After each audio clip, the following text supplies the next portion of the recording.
How to change font size on REDnote app. Hi everyone, it's Sophia to assist you today. Without any delay, let's jump right in. First, open REDnote app. After you have opened REDnote app, simply log into your account. You'll find this kind of screen pop up. Click on three lines located on top left corner of your screen. After that, you'll find settings on bottom left corner of your screen. Then you'll find this kind of screen pop up. In here, simply go to General Settings, which is the second option. You'll find font size below Languages.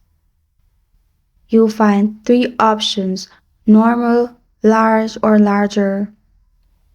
Simply click on the one you prefer and click on Save located on top right, then you're good to go. That's how to change font size on REDnote app. Thank you for joining me today. If this video helps you out, please leave a like and subscribe for more. Got a question or want to suggest a topic? Comment below. I am Sophia signing off. Until next time.